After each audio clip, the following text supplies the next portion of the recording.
Hello student, last class में अपन ने discuss किया था नोडल प्लेन और रेडियल नोड कैसे फाइंड आउट की जाती है। एस ऑर्बिटल, पी ऑर्बिटल और डी ऑर्बिटल तीनों के लिए अपन ने वो सारी चीजें डिस्कस कर ली थी कि डी के अंदर जो डिफरेंट डिफरेंट ऑर्बिटल्स होते हैं उनके अंदर नोडल प्लेन किस तरीके से निकाला जाता है। ठीक है, अब बात करते हैं अपन ऑर्बिटल रिप्रेजेंटेशन। तो देखो, ऑर्बिटल रिप्रेजेंटेशन वो साई से डिनोट किया जाता है इसे, और साई के साथ तीन क्वांटम संख्या साथ में ली जाती है, एन, एल और एम एल। एन, एल और एम एल। इस रिप्रेजेंटेशन में एस जो स्पिन क्वांटम नंबर होता है, जिसको अपन एम एस भी बोलते हैं, उसका कोई रोल नहीं होता। ठीक है ना, तो इसमें लिख लेना नॉट रिक्वायर्ड एम एस और स्पिन क्वांटम नंबर, इसकी अपन को कोई रिक्वायरमेंट नहीं है। क्यों? क्योंकि स्पिन क्वांटम नंबर अपन को सिर्फ ये बताती है कि इलेक्ट्रॉन क्लॉकवाइज है या एंटी क्लॉकवाइज है। उसका इलेक्ट्रॉन की डिस्ट्रीब्यूशन से उसका कोई लेना देना नहीं होता है। अब बात करें एन की, तो ये अपना प्रिंसिपल क्वांटम नंबर हो गया, ये हो गया अपना एजीमुथल क्वांटम नंबर, और ये हो गया अपना मैग्नेटिक क्वांटम नंबर। तो इससे रिलेटेड क्वेश्चन कैसे आता है, डायरेक्ट आपके एग्जाम में पूछ सकता है वो ऐसे, जैसे देखो एग्जांपल साई 200, तो ऐसे बोल के वो आपसे पूछेगा कि इसके लिए कौन सा ऑर्बिटल सुटेबल होगा। तो देखो एन की वैल्यू कितनी, 2, एल की वैल्यू 0, एम की वैल्यू 0। तो देखो 2 है तो आप लिख दो इसको, 2 है तो आप डायरेक्ट इसको ऐसे लिख दो कि ये 2 तो लिख दिया।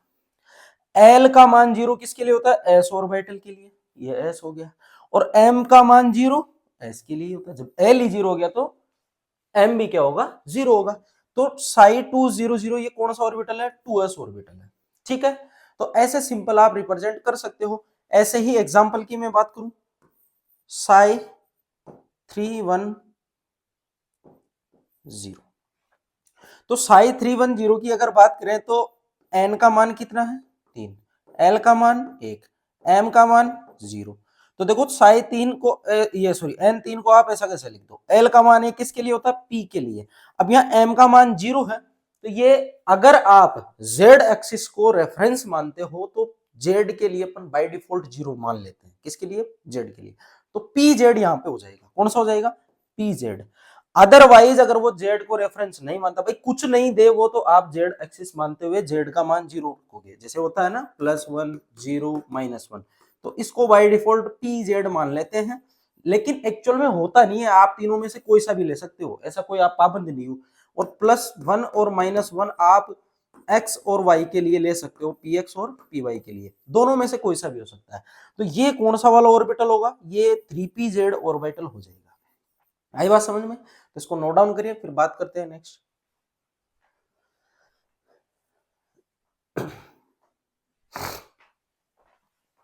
नेक्स्ट देखो साई 320, ये एक रिप्रेजेंटेशन है वेव फंक्शन का। तो अगर आप इसमें देखोगे तो ये एन की वैल्यू है, ये एल की है और ये एम की। तो देखो एल का मान 2 है, मतलब ये डी ऑर्बिटल की बात कर रहा है, सीधा सा यहां से पता चल जाएगा। तो एन ये 3 और ये डी, और 0 मैंने माना कि अगर कुछ नहीं दे तो आप जेड के लिए मान लिया करो। ठीक है, तो ये हो जाएगा 3dz²। ठीक है, तो इस तरीके से आप ऑर्बिटल का रिप्रेजेंटेशन दे सकते हो। ठीक, इसको नोट डाउन करिए, फिर बात करते हैं अपन ऑर्बिटल की सिमेट्री की, जो आगे आपके एमओटी में काम में आएगी।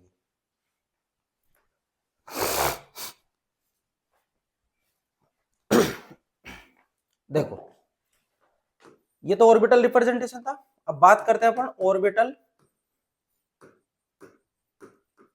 सिमेट्री की।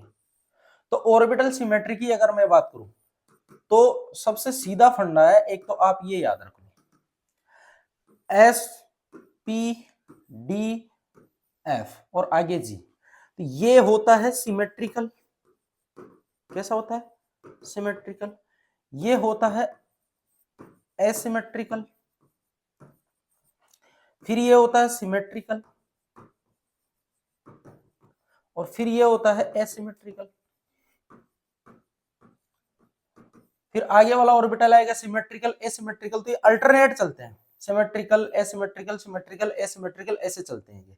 तो आपको सिमेट्रिकल का मीनिंग क्या है, देखो जस्ट आगे आपको पढ़नी है बॉन्डिंग। बॉन्डिंग में आप पढ़ते हो ऑर्बिटल की ओवरलैपिंग, ऑर्बिटल की ओवरलैपिंग सिमेट्री वहां पे बहुत बड़ा रोल प्ले करती है। आई बात समझ में? सिमेट्रिक ऑर्बिटल सिमेट्रिक वाले से ओवरलैप करते हैं, वो चीज आप वहां देखोगे। भाई सिमेट्री सेम होनी चाहिए ना, सिमेट्री अगर सेम रहेगी तो ही आप ओवरलैपिंग करवा सकते हो, अदरवाइज आप ओवरलैपिंग नहीं करवा सकते हो।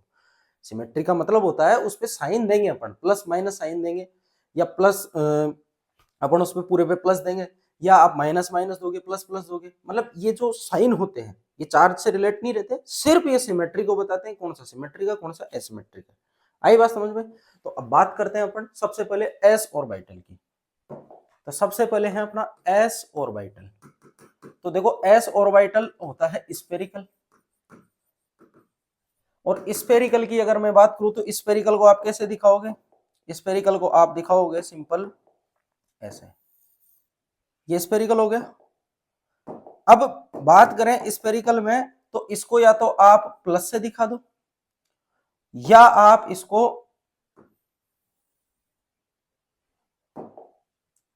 माइनस से दिखा दो। ये प्लस और माइनस यहां पे लिख देना, नोट चार्ज, ये चार्ज नहीं है, ये चीज याद रख लेना, ये चार्ज नहीं है। ये सिर्फ किसको बता रहे हैं? सिर्फ टेल मी अबाउट सिमेट्री। अगर आप देखोगे इसमें पूरे के अंदर अगर देखोगे तो सब आपको प्लस दिखाई देगा, इसमें देखोगे तो माइनस दिखाई देगा। आप प्लस से भी दिखा सकते हो, माइनस से भी दिखा सकते हो, बाय डिफॉल्ट अपन प्लस मान के चलते हैं। आई बात समझ में? तो ये प्लस और माइनस किसको बता रहा है? सिर्फ सिमेट्री को बता रहा है। पूरे के अंदर प्लस है तो सिमेट्री का, पूरे के अंदर माइनस है तो सिमेट्री का। ठीक है, तो ये जो ऑर्बिटल है ये क्या है? दोनों के दोनों symmetric. So S orbital is symmetric. तो ये एस ऑर्बिटल की बात थी। अब आप इसको नोट डाउन करिए, बात करते हैं सीधे पी की।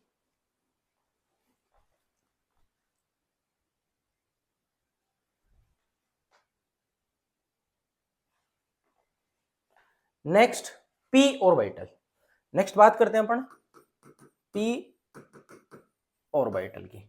तो पी ऑर्बिटल में आप देखोगे पी की जो शेप होती है वो होती है कौन सी? डंबलाकार।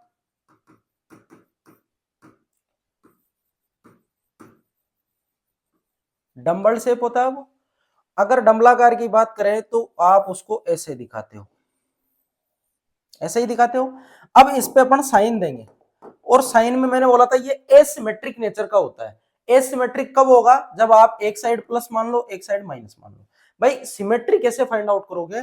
सेंटर पॉइंट से आप किसी भी डायरेक्शन में जाओ, आपको एनवायरमेंट सेम मिलना चाहिए। एनवायरमेंट क्या मिलना चाहिए? सेम मिलना चाहिए। इधर जा रहे हो तो आपको डिफरेंट एनवायरमेंट मिल रहा है। क्या मिल रहा है? Different environment. डिफरेंट एनवायरमेंट मिल रहा है आपको, तो आप बोल दोगे कि इसके लिए कि ये क्या है? एसिमेट्रिक है।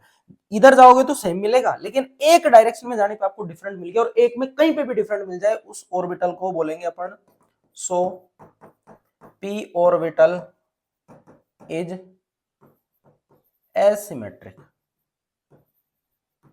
P orbital is asymmetric. अगर आप पी एक्स या पी वाई इसको मान रहे हो तो पी एक्स कैसे हो जाएगा? ये प्लस माइनस। ऐसे पी जेड कैसा हो जाएगा? ये प्लस माइनस। तो सब में आपको इस तरीके से रिप्रेजेंट करना, ये पी एक्स हो गया, ये पी वाई हो गया, सॉरी पी जेड। अगर आप इसको y मान रहे हो तो ये x हो जाएगी और इधर वाली z हो जाएगी। तो ये तीनों ऑर्बिटल में आप इस तरीके से साइन दिखाओगे, ये इनकी सिमेट्री को रिप्रेजेंट करता है। ये चार्ज नहीं है प्लस माइनस। आई बात समझ में? इसको नोट डाउन करिए, फिर बात करते हैं डी वाले की।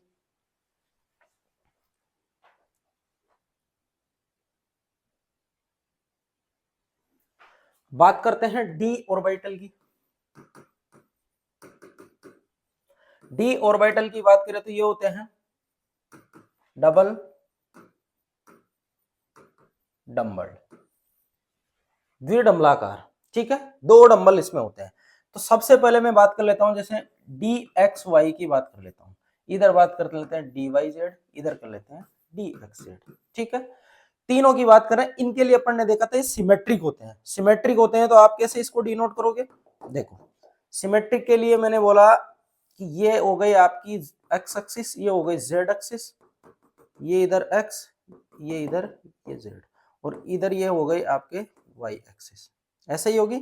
ये अपन वाई को अवॉइड कर देते हैं अभी, क्योंकि अपन को इसी से समझ में आ जाएगा। तो दोनों के मिड में इनकी लोब है, तो इनकी लोब है तो ये ऐसे बना दो आप,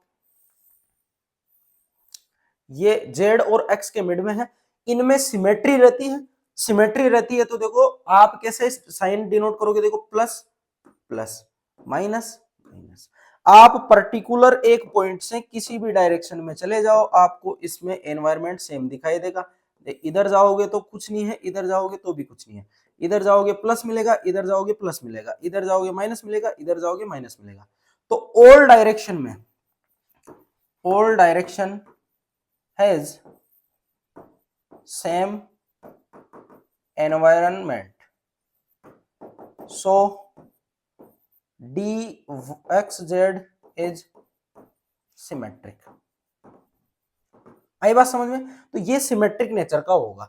ऐसे ही बात करते हैं dxy की, तो dxy के लिए आप इसको x मान लो, इसको y मान लो, ठीक है, समझने के पर्पज से। तो ये इधर y का हो गया, इधर x का हो गया, तो अगर आप लोब बनाओगे तो ऐसे ही बनेगी सिमेट्री, जैसे इसमें आपने दिखाई है वैसी की वैसी दिखा दो, प्लस प्लस माइनस माइनस, आप इनको भी प्लस प्लस ले सकते हो, इनको माइनस माइनस ले सकते हो, उससे कोई फर्क नहीं पड़ता, तो ये भी सिमेट्रिक नेचर का है। ऐसे ही आप देखोगे इस वाले में, ऐसे ही आप देखोगे इस वाले में, तो ये आप y मान लो, ये आप z मान लो, तो ये प्लस प्लस माइनस माइनस, तो ये भी सिमेट्रिक नेचर का हो गया। एक्सिस आप कोई से को भी कोई सी मान सकते हो, बस आपको लोब दिखानी है, एक्सिस मानते हैं क्योंकि 3D के अंदर आप इनको ऐसे एज्यूम नहीं कर सकते। आपका अगर 3D के अंदर और भी अच्छा है तो आप उसको एज्यूम कर सकते हो, लेकिन अदरवाइज अगर आपको 3D पता नहीं है तो आप ऐसे सिंपली जिस एक्सिस को जो मान के लेते हुए चलोगे तो उस ऑर्बिटल को उसके अनुसार अपन समझा सकते हैं। तो इन सब में देख रहे हो आपके सारे के सारे क्या है, सिमेट्रिक नेचर के। इनको नोट डाउन करिए, फिर बात करते हैं अपन दूसरे वाले ऑर्बिटल की जो अपने ऑन द एक्सिस रहते हैं, ये बिटवीन द एक्सिस वाले मैंने आपको बताया।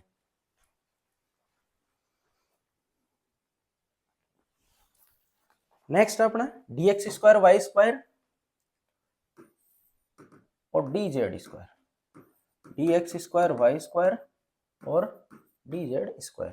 तो इनके लिए ऑर्बिटल की बात करें तो इनके जो ऑर्बिटल होते हैं वो किस पे होते हैं, इसको y मान लो, इसको x मान लो, ऑन दी एक्सिस होते हैं ये, तो ऑन दी एक्सिस ये हो गए। अब आप यहाँ पे इसके साइन दिखा दो, तो plus plus minus minus simple है, सिमेट्रिक होते हैं ना, तो प्लस प्लस माइनस माइनस, दोनों डायरेक्शन में जाओ आपको एनवायरमेंट सेम मिलेगा। देखो इधर जा रहे हो तो प्लस मिल रहा है, इधर जा रहे हो तो प्लस मिल रहा है, इधर जा रहे हो तो माइनस मिल रहा है, ये इधर जा रहे हो तो आपको माइनस मिल रहा है, ठीक है। सेम डायरेक्शन या सॉरी ऑपोजिट डायरेक्शन में आप एक दूसरे के जाते हो तो आपको सेम एनवायरमेंट मिल रहा है, सेम एनवायरनमेंट। अगर सेम एनवायरनमेंट मिल रहा है तो आप उसके लिए क्या बोल दोगे, सिमेट्रिक। ऐसे ही डी जेड स्क्वायर की बात करूं तो ये दो कॉम्बिनेशन से बनता है, d z square x square, d z square y square, इसके कॉम्बिनेशन से बनता है। तो आप इसके लिए अगर ऑर्बिटल की शेप दोगे तो इसकी शेप सबसे अलग निकल के आती है। एक्चुअली में होता द्विडंबलाकारी है, डबल डंबल होता है, लेकिन मैंने कल आपको क्लास में बताया था x square y square already ले रखे हो तो आप वहां पे एक रिंग मानते हो, और रिंग मानते हो तो उसके लिए अपन ऑर्बिटल को कैसे दिखाएंगे, ऐसे।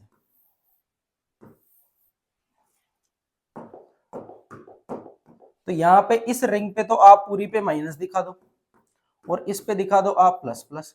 तो आप अगर इसके अंदर सिमेट्री चेक करोगे तो देखो सर्किल बनी हुई है, रिंग, रिंग पे पूरी पे माइनस है, तो रिंग पे किसी भी डायरेक्शन में आप चले जाओ आपको माइनस माइनस ही मिलेगा, तो रिंग की तो बात खत्म हुई।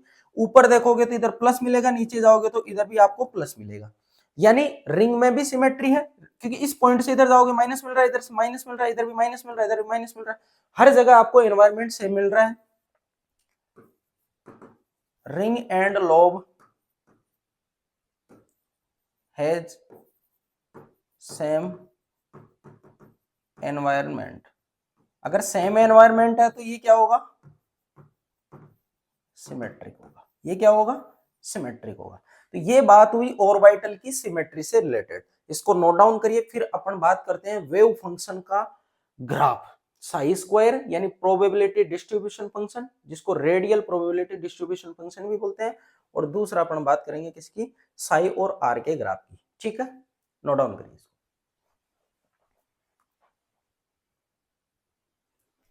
देखिए बात करते हैं अपन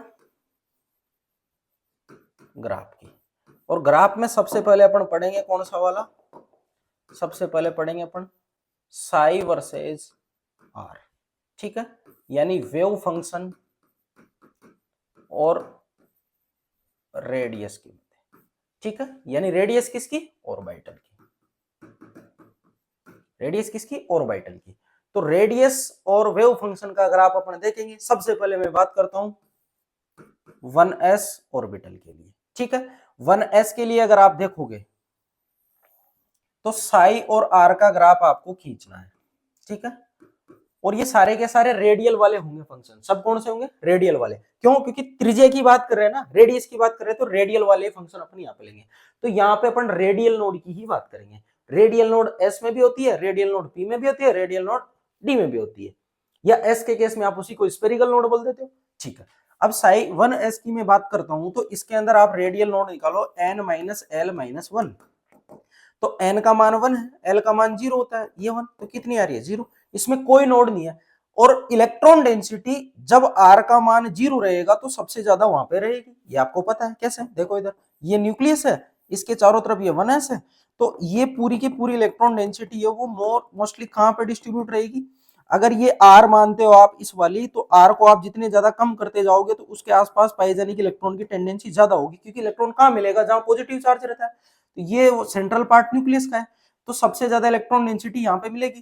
तो यहां से इलेक्ट्रॉन डेंसिटी को आप ऐसे कम कर दो, 0 मत करना, ऐसे कम कर देना। जैसे जैसे आर बढ़ती जाएगी वैसे वैसे इसकी इलेक्ट्रॉन डेंसिटी कम होती जाएगी। क्यों, इलेक्ट्रॉन न्यूक्लियस से दूर रहना पसंद नहीं करेगा, वो पास में रहेगा। तो पास में आप मैक्सिमम दिखाओगे, फिर जैसे जैसे दूरी बढ़ती जाती है वैसे वैसे उसको आप कम करते जाओगे। इसको 0 नहीं करना, इसको आप 0 नहीं करोगे, क्योंकि इलेक्ट्रॉन डेंसिटी 0 नहीं होगी, 1s के केस में नहीं होगी। जैसे ही 2s वाला लोगे आपको पता चल जाएगा कि 0 कैसे होगी। ठीक है, तो अब मैं बात करता हूं किसकी, 2s वाले की, 2s की। इसके अंदर n माइनस एल माइनस 1 निकालो, ये 2 माइनस 0 माइनस 1, तो कितना आएगा, इसके लिए 1 आएगा। तो एक आपके क्या आ रही है, यहाँ पे रेडियल नोड आ रही है, एक रेडियल नोड आ रही है। तो देखो एक रेडियल नोड को आप कैसे दिखाओगे, ये r, ये साई कौन सा, 2s।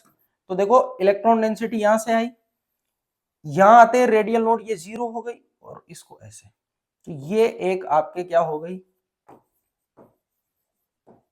Radial node. ये क्या हो गई, रेडियल नोड। तो ये साई 2s का ग्राफ है। इन दोनों को नोट डाउन करिए, फिर मैं बात करता हूं 3s वाले की।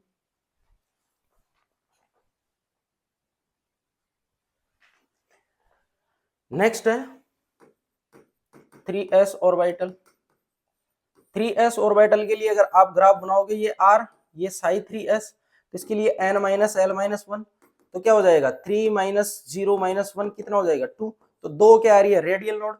तो आप प्रोबेबिलिटी फंक्शन को आप दो नोड के साथ दिखाओगे ऐसे, एक नोड यहाँ पे है, दूसरी नोड यहाँ पे है, तो ये दो क्या है, रेडियल नोड। और मैंने लास्ट क्लास में सारा डायग्राम से समझा रखा है आपको, दो नोड कहाँ पे जनरेट होती है, एक 1s 2s के बीच में होती है, एक 1s 2s के बीच में होती है, एक 2s 3s के बीच में होती है, दो होती है। तो ये दो यही है वो, ठीक है, ये दो वही है। यानी ये वाला पूरा का पूरा इलेक्ट्रॉन डेंसिटी को बता रहा है आपको 1s के बारे में, इधर ये बता रहा है आपको 2s के बारे में, और इधर वाला बता रहा है आपको 3s के बारे में। तो 3s तक जाते जाते आपको दो नोड मिल जाती है। 1s पे आओगे तो आपको कोई नोड नहीं मिलेगी, 2s पे आओगे तो आपको एक नोड मिलेगी, 3s पे जाओगे तो आपको दो नोड मिलेगी। इस तरीके से आप इसको आइडेंटिफाई कर सकते हो। आई बात समझ में। तो ये ग्राफ हुआ अपना किसका, ये था 3s का। ऐसे ही 4s वाले की बात कर लेते हैं, साई 4s लास्ट ग्राफ। इसको देखो r है, इसके लिए आप निकालो n माइनस एल माइनस 1, तो निकालोगे तो कितना आएगा 4 माइनस 0 माइनस 1, कितना आ रहा है 3 आ रहा है। तीन इसके अंदर नोड आएगी, तो तीन नोड आप बिल्कुल बेझिझक दिखा दीजिए आप, एक नोड, दो नोड, तीन नोड। ये कितनी नोड हो गई? 3। तो 3 यहाँ पे क्या हो गए? Radial node. इसको नोट डाउन करिए, फिर बात करते हैं पी वाले की।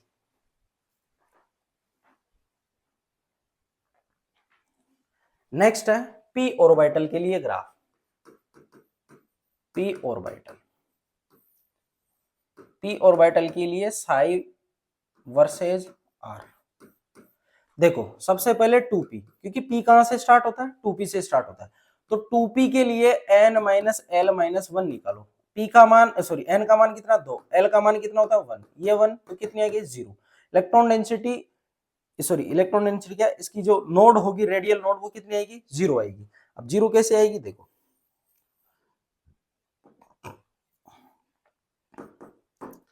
ये सेंट्रल वाला पार्ट होता है।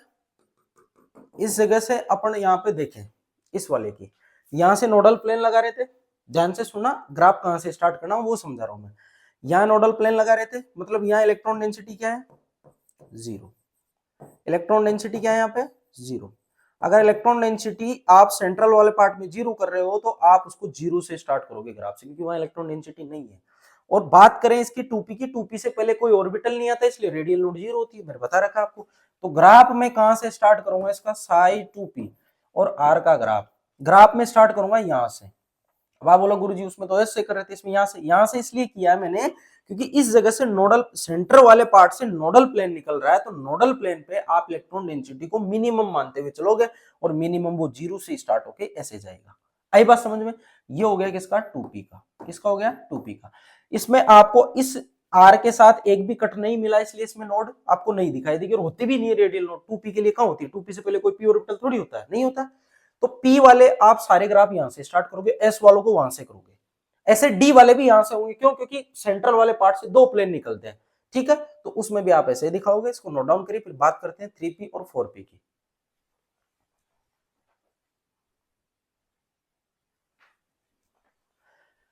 नेक्स्ट बात कर लेते हैं अपन 3p और 4p की। तो देखो 3p के अंदर निकालोगे n minus L minus 1, 3 minus 1 minus 1 कितना हो गया? सॉरी कितना हो गया? 1 हो गया। तो 3p के अंदर एक रेडियल नोड है, होनी भी चाहिए, क्योंकि 2p और 3p के सेपरेशन वाली जगह पे एक नोड दिखाई देगी आपको, एक नोड दिखाई देगी। तो साई 3p और यहाँ रेडियस r, इसका अगर मैं ग्राफ खींचूंगा तो ग्राफ आपको ऐसे दिखाई देगा। तो यहाँ क्या है? एक रेडियल नोड, यहाँ क्या दिखाई देगा आपको? रेडियल नोड दिखाई देगी इस जगह पे। आई बात समझ में? तो ये हो गया इसका ग्राफ। 4p के लिए आप निकालो n माइनस एल माइनस 1, तो इसके लिए निकालोगे तो कितना हो जाएगा? 4 माइनस 1 कितना आ रहा है? 2 आ रहा है। 2 रेडियल नोड आ रही है, तो 2 दिखा दो आप, कुछ नहीं है, साई 4p और इधर ये r। तो ग्राफ कहां से स्टार्ट होगा? 0 से। तो ये इसमें क्या आ जाएगी? 2 रेडियल नोड। सिंपल है, बस स्टार्टिंग वाला ग्राफ बड़ा दिखाना है, थोड़ा ये इसको थोड़ा सा छोटा दिखा देना आप। ठीक है, क्योंकि इलेक्ट्रॉन डेंसिटी से कम होती जाएगी। इसको नोट डाउन करिए, फिर बात करते हैं नेक्स्ट।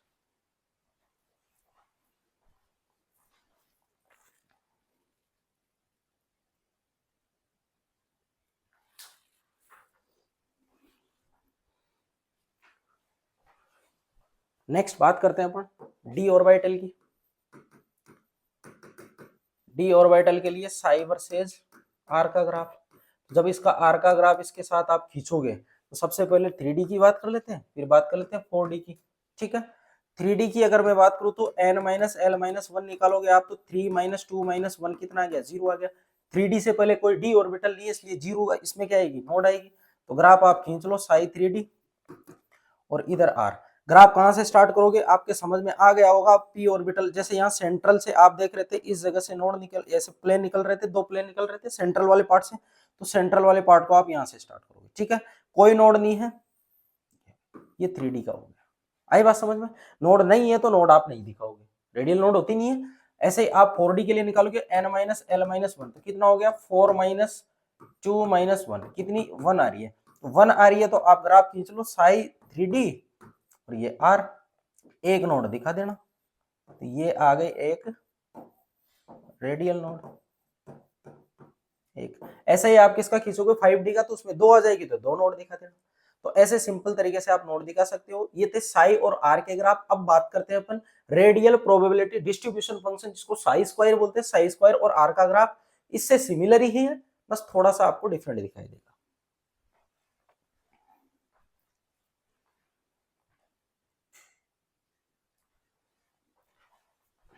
देखो, प्रोबेबिलिटी डिस्ट्रीब्यूशन फंक्शन, जिसको बोलते हैं psi square versus r graph. Psi square और आर का ग्राफ कुछ नहीं करना, जो नोड नेगेटिव पार्ट में दिखाई दे रही थी, नेगेटिव का जब स्क्वायर करोगे तो क्या आएगा, पॉजिटिव आएगा, तो पॉजिटिव वाले की तरफ आपको दिखा देना है। सिमिलर ग्राफ है, जो नीचे का पार्ट आ रहा था उसको पलट देना और कुछ नहीं करना। जैसे देखो साई 1s की मैं बात करूं तो साई 1s का ग्राफ आप कैसे बना रहे थे, ऐसे बना रहे थे। साई स्क्वायर 1s का ग्राफ भी कैसा आएगा, सिंपल ऐसा ही आएगा, उसमें कोई भी आपको नोड नहीं दिखाई देगी। साई 2s की अगर मैं बात करूं स्क्वायर वाले की, तो उसका ग्राफ कैसा आएगा, आपको पता साई 2s में एक नोड आ रही थी, तो नोड आ रही थी तो आपको कुछ नहीं करना, ये इस जगह पे वो आपकी नोड है। ये नेगेटिव में जा रहा था पार्ट, तो स्क्वायर करोगे तो वो पॉजिटिव हो जाएगा आर के साथ ऐसे। तो ये साई 2s का प्रोबेबिलिटी के साथ कर्व हो गया। तो दोनों को नोट डाउन करिए, फिर बात करते हैं नेक्स्ट वाले की।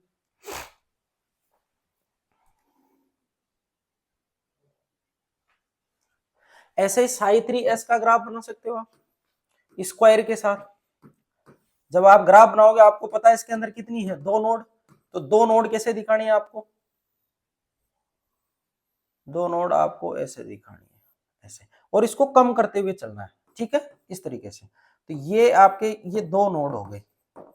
कुछ नहीं किया मैंने, नेगेटिव वाले पार्ट को उठा के ऊपर पटक दिया, क्यों, क्योंकि आपने यहाँ पे स्क्वायर लिया है और नेगेटिव का स्क्वायर पॉजिटिव होता है।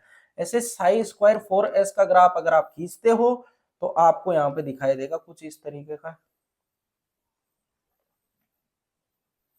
कितनी नोड दिखाई देगी आपको, 3 नोड, ठीक है।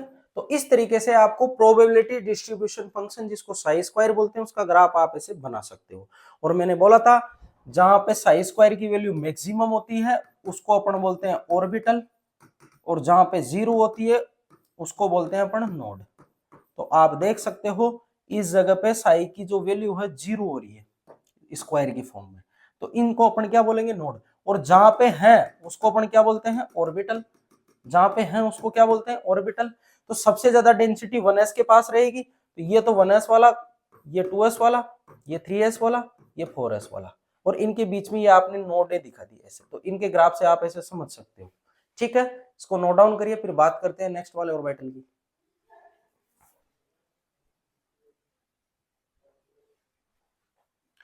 नेक्स्ट अपना पी के लिए, तो पी के लिए आप निकाल सकते हो, मैं डायरेक्ट बता देता हूं आपको, 3p, sorry 2p, 3p, 4p। इसमें आप निकाले थे, जीरो क्या आई थी, रेडियल नोड, इसमें एक थी, इसमें दो थी। तो आप अगर ग्राफ बनाओगे, ग्राफ कहां से स्टार्ट हो रहा था, तो साई स्क्वायर 2p और r का ग्राफ ऐसे इसके लिए बनाओगे तो कैसा आएगा,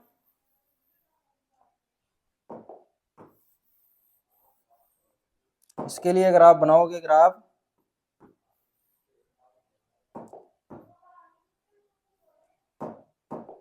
तो ये ग्राफ होगा आपका ऐसे। तो इस जगह पे आपको नोड दिखाई देगी, ठीक है। तो ये साई स्क्वायर 3p का और r का ग्राफ है। तो 4p का कैसा आएगा, साई स्क्वायर 4p और r का ग्राफ,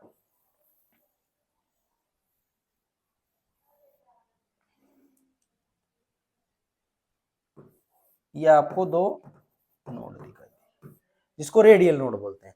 ऐसे ही आप डी का बना सकते हो, ठीक है, सिमिलर आएगा इसके जैसा ही, कुछ नहीं करना, जैसे ऐसा बनाया उसमें भी ऐसा ही बनाना होता है। तो ये आपके ग्राफ से रिलेटेड प्रॉब्लम आई, बात समझ में।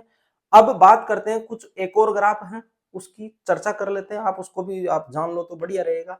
वो 4πr² dr² या मैं बात करूं, इसी का नेक्स्ट अपडेटेड वर्जन है, उस वाले ग्राफ को भी अपन डिस्कस कर लेते हैं। आप इसको नोट डाउन करिए।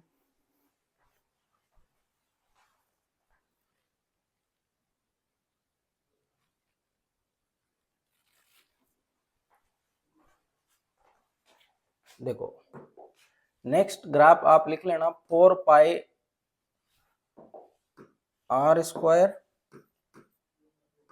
Sai square versus r. इस वाले अपन ग्राफ की बात करते हैं। तो ये ग्राफ आप मैं 1s वाले के लिए आपको बता देता हूँ, 2s वाले के लिए बता देता हूँ। आप अगर ग्राफ खींचोगे तो 4 pi r square psi square इधर ले लो और आर इधर ले लो। तो ग्राफ आपको किस तरीके से बनाना है इसका ग्राफ इस तरीके से आएगा। ये तो 1s के लिए है। अगर आप किसके लिए बनाओगे, आप 2s के लिए बनाओगे तो 2s के लिए भी आप बना लेना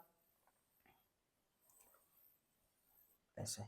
ये तो किसका है 1s वाले का पार्ट, ये 2s वाले का।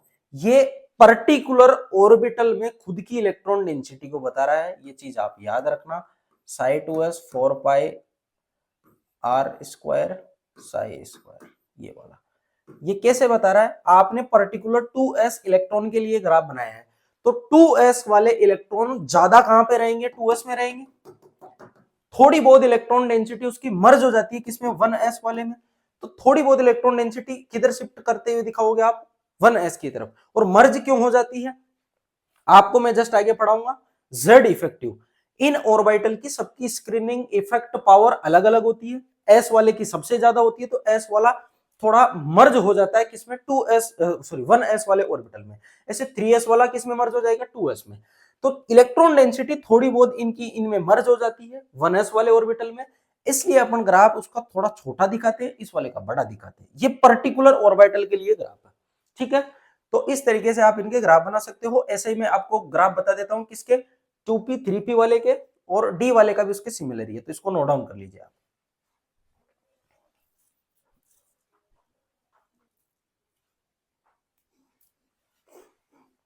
आपको कुछ नहीं करना, बस इन पीको को आपको बढ़ाते हुए दिखाना है, ठीक है। मैं बात कर लेता हूँ 2p की और 3p की बात कर लेता हूँ। इधर 4p भी ले लो, चलो आप साथ के साथ देखो। इधर आपको ग्राफ बनाना है साई स्क्वायर 2p और 4 पाई आर स्क्वायर के साथ, ये आर हो गई। तो ग्राफ बनाओगे आप तो इसका ऐसे आएगा, इसका ग्राफ बनाओगे आप तो इसका ग्राफ ऐसे आएगा, इसका ग्राफ बनाओगे आप तो इसका ग्राफ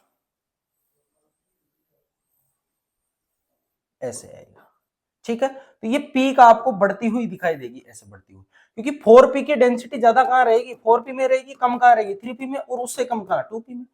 ऐसे आप समझ लो इसको, ठीक है। ये साई स्क्वायर और 4 पाई आर स्क्वायर, इधर 4 पाई आर स्क्वायर, ये ग्राफ हो गया।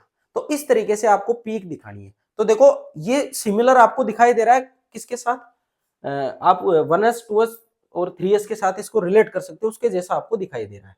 अभी मैं एक कंबाइंड ग्राफ आपको दिखा दूंगा, उसमें आपको पता चल जाएगा कि कौन से वाले के लिए बनाया है, ठीक है। तो ये नोट डाउन कर लीजिए, फिर बात करते हैं डी वाले के लिए।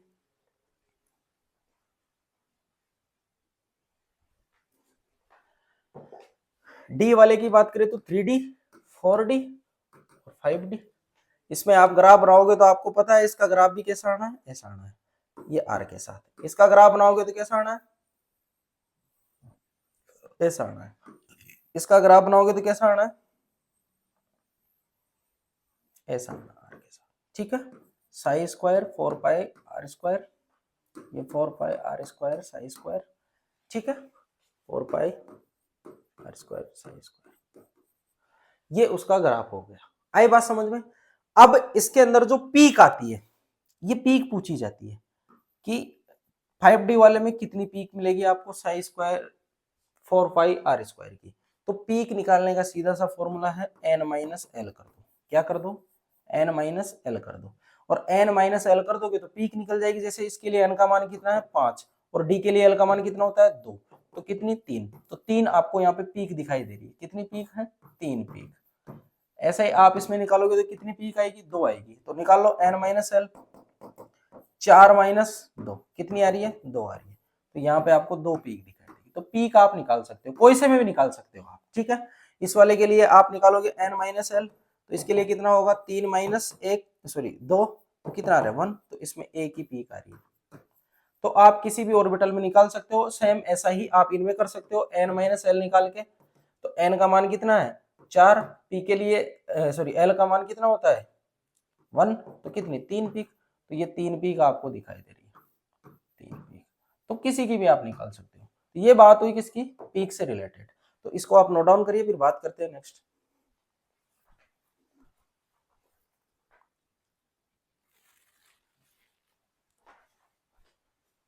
देखो अब मैं कंबाइंड एक ग्राफ ले लेता हूं, आपको किस तरीके से उसको दिखाना होता है, ठीक है। तो मैं ले लेता हूं, उसमें सारे ऑर्बिटल आ जाएंगे, इसमें सारे ही ऑर्बिटल ले लेते हैं एक ग्राफ में। देखो ये ग्राफ, सबसे पहले मैं ग्राफ बना रहा हूं,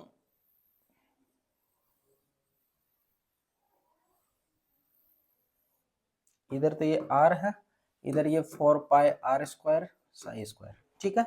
ये मैंने ग्राफ लिया है, इसको बढ़ते हुए मैंने दिखाया, मैंने बोल दिया कि ये ग्राफ है आपका 3s का, 3s का होगा ना, दो नोड आ रही है ना, 3s का हो गया, ठीक है।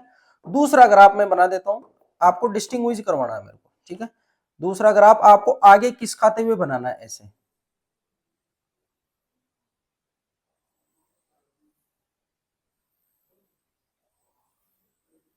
ऐसे बढ़ाते हुए। तो आगे की तरफ किसका है, तो 3s से ज्यादा एनर्जी किसकी होती है, 3p।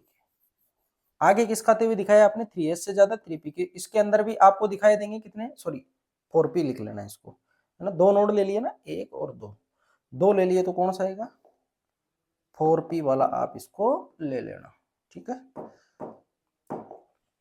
और मैं क्या समझाना चाह रहा हूं वो भी आपके समझ में आ जाएगा। देखो इसके बाद मैं बात करता हूं किसकी,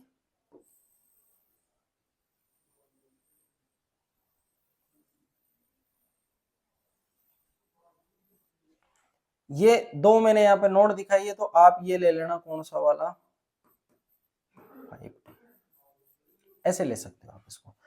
देखो ये तीन ग्राफ दिए मैंने डिफरेंट, तो सबसे ज्यादा आगे की तरफ किसका के मैंने कौन सा लिखा है, डी वाला लिखा है, कौन सा, डी। उससे पहले लिखा मैंने पी, और सबसे लास्ट में लिखा मैंने एस। तो आपको ये पता चल गया होगा कि एस वाले जो ऑर्बिटल है उनकी पेनिट्रेशन पावर अंदर की तरफ जाने की क्षमता ज्यादा होती है, और डी वाले की कम होती है, डी वाला बाहर रहना चाहिए। यही कारण है कि आप जब 4s के अंदर इलेक्ट्रॉन फिल करवाते हो तो उसको पहले आप ले लेते हो किससे, 3d से, क्योंकि 3d की एनर्जी क्या होती है, ज्यादा होती है, एनर्जी मोर होती है, इसलिए आप 4s में भरवाते हो। जबकि according to principal quantum number नहीं भरवाना चाहिए, लेकिन इसकी क्या होती है, पेनिट्रेशन पावर अंदर की तरफ रहने की क्षमता ज्यादा होती है, ये न्यूक्लियस के पास रहना पसंद करता है। इसलिए एस वाले के मैंने जो बनाए हैं ग्राफ, एस वाले के जो ग्राफ बनाए हैं वो मैंने पहले बनाए हैं किससे शिफ्ट करते हुए, डी वाले से और पी वाले से। तो ये समझाना चाह रहा था मैं, ग्राफ सिमिलर आएंगे, बस ये है कि डी वाले के आगे आएंगे, पी वाले के पीछे आएंगे, एस वाले के उससे पीछे आएंगे। इसीलिए तो सबसे न्यूक्लियस के पास में 1s से स्टार्ट होता है। क्यों, क्योंकि 1s की पेनिट्रेशन पावर या भेदन क्षमता, या आप बोल सकते हो कि न्यूक्लियस के पास रहने की टेंडेंसी सबसे ज्यादा होती है, उसके बाद पी की होती है, उसके बाद डी की होती है। इसलिए पहले 1s आता है और फिर बाद में होता है पी स्टार्ट। कहां से होता है, अब 1 से नहीं कर सकते आप, क्योंकि आपने एस को दे दिया, तो 2 से स्टार्ट होगा 2p। अब पी 2 से स्टार्ट हो गया तो डी 2 से नहीं हो सकता, कहां से होगा, 3 से होगा, तो 3d से स्टार्ट होगा, ऐसे फिर 4f से। तो इस ग्राफ से आप वो सारी चीजें समझ सकते हो। आई बात समझ में। तो ये थे आपके ग्राफ से रिलेटेड प्रॉब्लम, सारी की सारी अपन ने 1 बाय 1 डिस्कस कर ली है। अब जो आपकी क्लास होगी उसके अंदर अपन इनके इलेक्ट्रॉनिक कॉन्फ़िगरेशन को पढ़ेंगे, ये इंपॉर्टेंट पार्ट है, इससे आपके पेनिट्रेशन पावर या शील्डिंग पावर या जो शील्डिंग इफेक्ट बोलते हैं वो भी समझ में आ जाएगा। ठीक है, आज के लिए इतना ही, बात करते हैं नेक्स्ट क्लास में।